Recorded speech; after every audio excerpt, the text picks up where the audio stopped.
Kailash, aujourd'hui, te fait remporter le quiz de Philippe Auclair. Et est-ce qu'il quiz là, tu es vraiment diabolique? Diabolique est un mot un peu trop faible, tout ça, parce que vraiment, c'est très loin devant l'histoire, surtout même quand j'ai lu la gazette, tu fais un quiz là, mais même au le Google, ça passe c'est pas 30 minutes, lire, pour que c'est tout réponse là. C'est pas évident, passe la nuit pour répondre à ma question. Comment tu trouves final aujourd'hui avec Philippe? Vraiment très surpris, parce que très bien organisé, très bien accueilli à nous, et voilà, très bien fait, vraiment très bien fait, maintenant très à l'aise, et tout une question qui est bien claire, qui est bien précise, que nous cave, d'un atmosphère à l'aise répondre à ma question là. Et un moloto cadeau te fait remporter un maillot de Manchester United, malgré que tu es un fan d'Arsenal, mais quoi, cadeau là plus utile que toi. Oui, même mon papa est un fan de Manchester United, depuis 40 ans, mais même pas un fan de Manchester dans la case, mais au fait, en tant que fan de football, il y a un maillot comme ça signé pour un jeu de sa trempe là, de sa niveau mondial là, mais pour moi il y a une très grande affaire et il y a une chance unique pour dire là.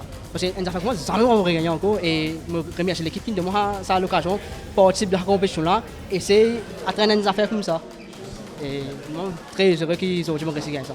Philippe, le quiz est terminé, tout s'est très bien passé. Ouais, On a eu un vainqueur à 25 points sur 40. Quel était le niveau un peu des Mauriciens? Plutôt très bon parce qu'on sait que les questions étaient infernales. Elles avaient été choisies pour être infernales, elles l'étaient.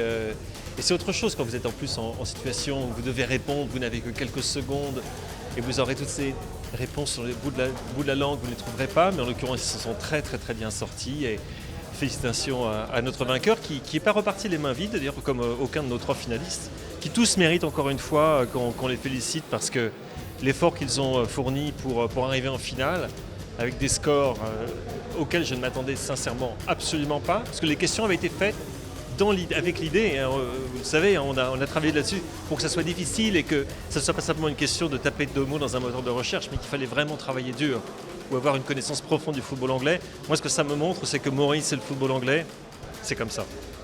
Et donc c'est ta 3e visite à l'île Maurice, depuis que tu es le chroniqueur de l'Express Dimanche. Qu'est-ce qu'on peut dire de cette relation entre l'île Maurice et Philippe Auclair, puisque tu n'avais jamais visité l'île avant la collaboration entre l'équipe l'Express et Philippe Auclair? Que je continue de découvrir ce pays, qu'il continue de me surprendre. Chaque fois que je repars, c'est en me posant de nouvelles questions. Par exemple, pourquoi les chauffeurs de taxi pensent qu'il faut passer par Port-Louis quand on va dans l'Ouest de l'île? Non, on peut éviter les gars, passer par Terre Rouge à tous les coups. Non, mais je continue de découvrir ce magnifique pays. Je continue par exemple, un endroit qui était cher, Mahébourg, que j'ai découvert il y a quelques jours de cela, que j'ai absolument adoré.